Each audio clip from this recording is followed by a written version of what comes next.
Est-ce que vous savez qu'on peut créer une entreprise en France comme un Français sans même être résident en France? Dans cette vidéo, on va voir quels sont les types d'entreprises qu'on peut créer quand on est résident, pas résident, étudiant, sans papier, etc. Juste avant de commencer, je vous dis un petit disclaimer. Je suis pas un bon avocat, je suis pas un fiscaliste, donc si vous voulez plus de détails, merci de voir un avocat. Avant de commencer aussi, je vous dis, dites-moi ce que vous pensez de ma nouvelle coupe. C'est pas, j'étais avant-hier dans le coiffeur, c'est vite fait, mais dites-moi quand même ce que vous pensez dans les commentaires et surtout, s'il vous plaît, faites-moi un petit j'aime, les amis. Un petit j'aime, c'est gratuit. En fait, je sais que la majorité de vous ne fait pas de j'aime, mais s'il vous plaît, faites-moi un petit j'aime parce que c'est gratuit et moi, je prends beaucoup de temps pour faire ce genre de vidéo.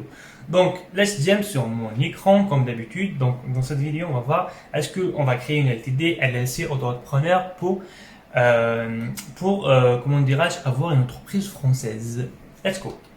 Ok, donc avant de commencer, j'ai fait un petit résumé de ce qu'on va faire dans cette vidéo. Et surtout, en fait, les amis, restez jusqu'à la fin parce qu'en fait, je vais dire mon cas de A à Z et mes conseils, comment j'ai fait pour s'en sortir ici en France tant qu'étranger. Voilà.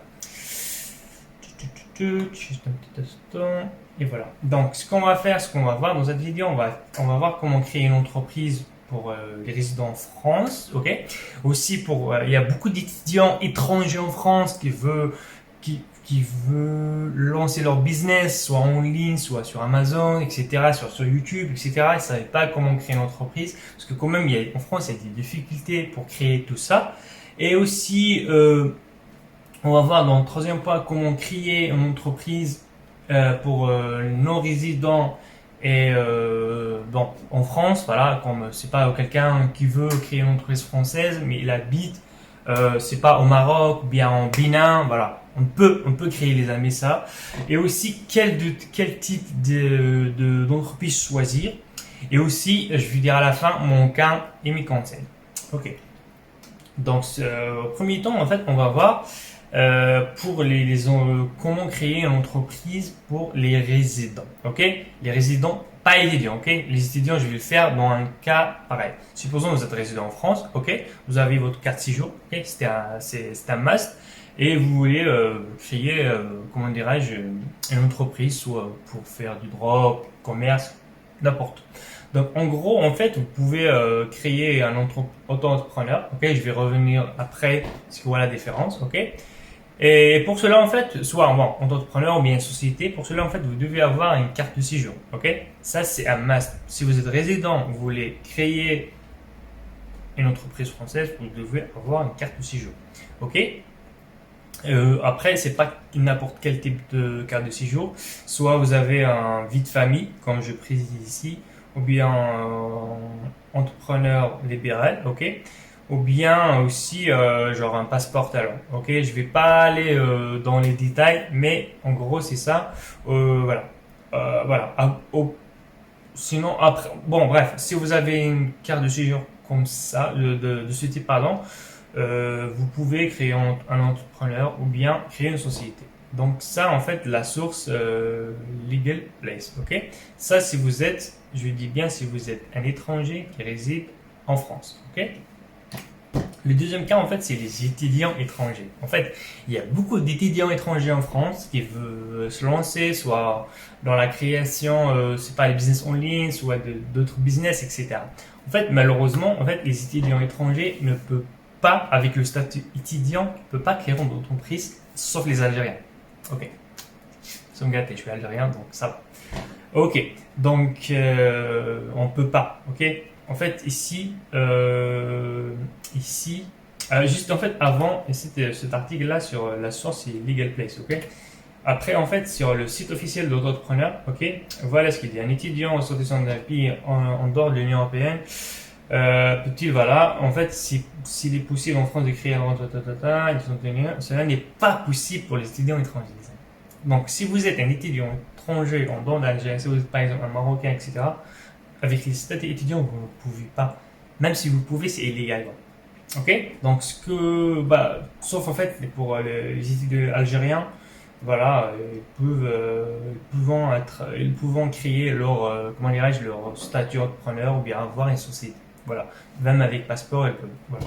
Donc, mais je vais vous dire la solution juste après. Ok. Donc, vous pouvez avoir plus de détails sur ici entrepreneur.net. D'ailleurs, je vais laisser tous les liens la, sur la description. Ok.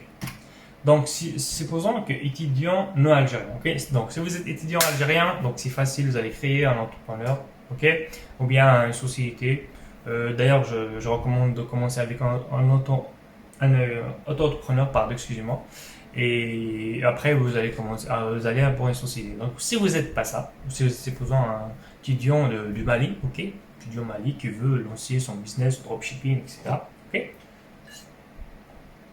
Vous avez deux choix. Ok, soit le premier choix, c'est de faire un changement de statut et avoir un passeport, pardon, de type, soit création d'entreprise, etc. Ok. Après, le changement de statut dépend de chaque pays. Ok.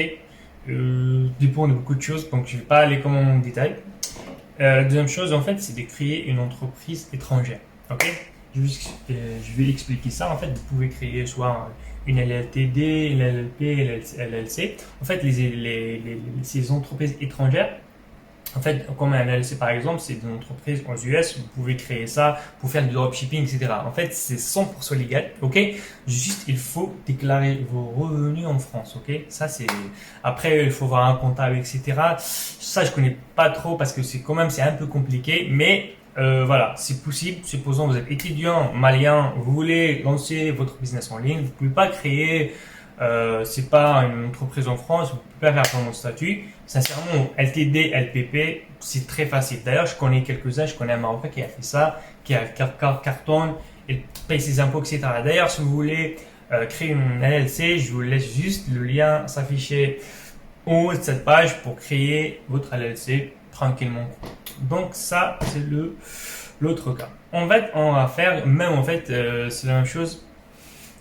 Bon, pour les sans-papiers, en fait, il y a aussi pour les sans-papiers, si vous êtes un sans-papier, voilà, en France, vous êtes quand même pour digital, Amazon, dropshipping, Shopify, vous pouvez aussi créer une entreprise étrangère, soit l'LC, l'LPP, et voilà. Et vous pouvez aussi, comment dirais-je, voilà, comment dirais-je, déclarer vos revenus, en fait, c'est obligatoire. Voilà. Donc, on va arriver dans en fait, un type qu'on peut créer quand on n'est pas résident. En fait, il y a beaucoup de gens ne savent pas que même si on n'est pas résident en France, on peut créer une entreprise française.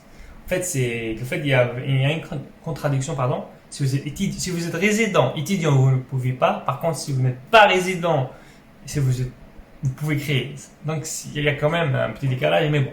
Bref. En gros, en fait, vous pouvez créer une entreprise française même si vous habitez soit en Afrique ou quoi que ce soit. Il y a juste quelques conditions, je vais dire ça. En gros, en fait, pour créer une entreprise française, supposons, allez, on va dire auto-entrepreneur, ok, vous pouvez, en fait, vous avez la première condition, en fait, c'est d'avoir une adresse en France. Une adresse, si vous connaissez quelqu'un, c'est bien. Si vous connaissez pas, il y a en fait le truc que s'appelle domiciliation. Domiciliation, en fait, c'est comme une entreprise, des bureaux, ok? Vous allez juste acheter, c'est pas acheter, c'est louer une adresse, quoi. Généralement, ça coûte entre 20 et 30 euros. Voilà, le mois, ok? Donc, avoir une adresse, ok? Après, une fois que vous avez une adresse, vous allez, comment dirais-je, avec votre passeport, ok? Supposons, si vous voulez créer un auto-entrepreneur, bien une entreprise individuelle, il suffit juste de faire vos coordonnées, etc. En fait, c'est un très classique. D'ailleurs, je vais laisser le site pour la création auto-entrepreneur et aussi, je vais laisser quelques domiciliations si vous voulez domicilier votre entreprise en France. Voilà. Donc voilà, une fois, si vous avez domiciliation, vous pouvez créer sincèrement, comment dirais-je, un, une entreprise comme un français quoi. Et ce qui est bien aussi, vous pouvez après, supposons après un an, bien quelques mois, vous pouvez aller je sais pas, si vous voulez venir en France voir votre business, vous pouvez demander un visa, bien une carte séjour. Ça s'appelle en fait profession non salariée exercée. Voilà, pour avec un visa, un long séjour quoi. Donc c'est possible d'avoir votre visa avec une entreprise que vous avez créée depuis en dehors de la France. Donc voilà, si bien en fait, il y a beaucoup de gens qui connaissent pas ça, donc voilà. Donc voilà pour les types, bon voilà pour les cas. Donc maintenant en fait on va dire quel type choisir. En fait si vous êtes en France, c'est pas quel type choisir. Moi je vais vous aider à choisir quel type. Voilà. Donc la première en fait, le premier type pardon, c'est le statut auto-entrepreneur. Ok. Le statut auto-entrepreneur ou bien entreprise individuelle. Oh c'est pas ou bien l'entreprise individuelle, ça pas ça. En fait, c'est vraiment très facile. Ça coûte déjà en France gratuit, ok. Après, il faut juste respecter quand même certaines conditions de chiffre d'affaires. Je pense maintenant, c'est pour la vente, ok. Je parle de la vente. C'est 182 000 euros, quelque chose comme ça. En fait, si vous faites plus de ça, vous devez passer pour une entreprise. Après, si vous faites du service, c'est pas le coaching par exemple. C'est limité, je pense, à 82 000 euros. Je pense, ok. Bref, reste à confirmer sur le site officiel. Donc, pour bénéficier de ce statut, comment dirais-je, je veux juste de respecter, voilà, le seuil chiffre d'affaires, ok. Ça, c'est le premier. Donc, le deuxième, en fait, si vous, supposons, pour scaler votre business ou bien pour des trucs de fiscalité, TVA, etc., il y a différentes entreprises qu'on peut créer en France, comme une SAR, un SAS. Moi-même, en fait, j'ai une SASU, Société par action simplifiée. J'ai fait ça par rapport au chiffre d'affaires et par rapport aux impôts, quoi. Parce qu'en fait, en gros, je fais dropshipping. Avant, j'étais auto-entrepreneur. Sincèrement, en fait, je paye, pour l'entrepreneur, je paye en fait mes impôts par rapport à mon chiffre d'affaires. Et comme vous savez, en fait, en dropshipping, il y a beaucoup de chiffre d'affaires, mais il n'y a pas beaucoup de bénéfices. Généralement, c'est entre 10 et 20, quoi. Donc voilà, c'est pour cela que j'ai passé pour une SASU. Et aussi pour deuxième truc, c'est que en fait c'est par rapport comment dirais-je, je vais dire juste vite fait. En supposant en fait c'est par la protection juridique, ok, parce que en fait demain s'il y a quelque chose, supposons je vais vendre cette baffe, ok, demain s'il y a quelque chose, supposons cette baffe, cette enceinte Bluetooth explose, je sais pas pour explose dans, c'est pas dans l'appartement de mon client.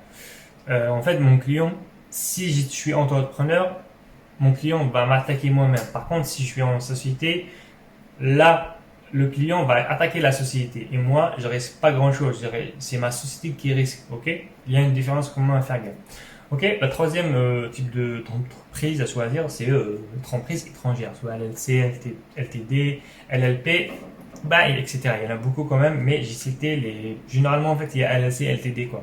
LLC aux US et LTD c'est OK. LLP aussi OK. Bref. Donc, en fait, mon cas. En gros, mon cas, en fait, moi, je suis arrivé en France en 2017. Et en gros, 2-3 mois après, j'ai créé une entreprise individuelle ou bien auto-entrepreneur. Ok, j'ai créé ça pour faire du vélo. Ok, un an après, j'ai créé, bon, j'ai juste changé l'activité pour faire du dropshipping. Ok, donc moi, je suis résident algérien avec certificat étudiant. J'ai commencé ça. Ok, j'ai fait ça, j'ai fait créer une entreprise sans problème. J'avais pas de problème. Même il y a des gens qui me disent ah non, c'est pas, t'as pas le droit, non. Quand tu es étudiant étranger algérien, tu as le droit de créer un auto-entrepreneur. Ok, il faut juste payer les impôts comme d'autres gens quoi. Bref, après j'ai passé une fois en fait j'ai vu mon chiffre d'affaires, j'ai dépassé le chiffre d'affaires, j'ai directement switché par une SASU. Voilà, voilà. SASU, vous pouvez créer avec le passeport. Ok, ça c'est mon cas pour moi. Donc, je vais dire mes conseils, ok. On arrive presque à la fin, mais je vais dire mon conseil, ok.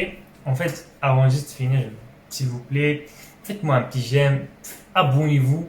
En fait, comme ça, en fait, sincèrement, ça me prend du temps. Ça me prend énormément de temps. Des fois, ça me prend 2-3 jours à écrire. Et voilà. Et moi, en fait, j'essaye de vous ramener, de vous dire en max des choses. Voilà. Après, si vous avez des questions, n'hésitez pas, quoi. Moi, en fait, d'ailleurs, en fait, on est plusieurs dans le groupe Telegram. Je réponds souvent à les questions des membres. Donc, je vous invite à rejoindre le groupe Parce qu'en fait, je pense que je vais pas laisser grandir. Je pense je vais le faire entre 150 max et je vais le fermer quoi. Je vais laisser le groupe. Par contre, le groupe Telegram, je vais le fermer. Bon, je vais le faire comme un groupe privé quoi. Parce que le plus que ça grandit, plus je peux pas gérer. Donc, je préfère une 150 membres et c'est bon quoi. Bref. Donc, à la fin, donc je disais mes conseils en fait. Donc, en gros, j'ai divisé ça en deux.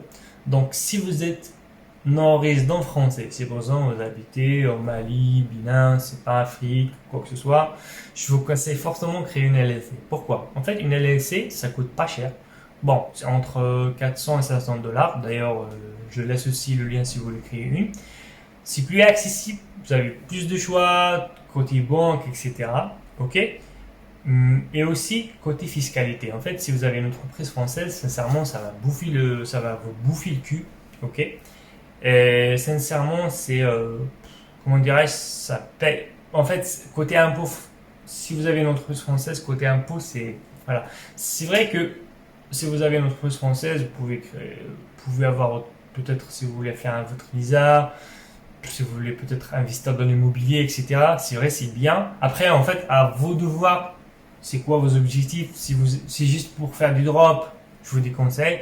Si vous pour faire autre chose, bah vas-y, allons-y quoi. Deuxième chose, si vous êtes résident français, ok, soit c'est étranger ou pas, mais si vous êtes résident en France, ok. En fait, en gros, on pouvait commencer avec un entrepreneur, ok. Comme ça, en fait, pour savoir comment ça marche le business, comment l'entreprise, etc. Et une fois que vous avez un tel chiffre, ok, vous pouvez créer une SAS, SAR, URL, voilà, pour scaler votre business.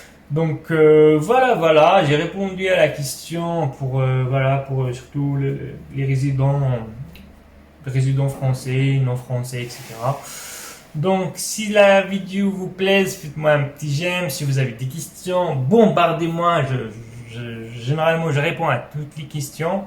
Et moi, je vous dis à très bientôt sur une nouvelle vidéo. Ciao, ciao les amis, je vous aime.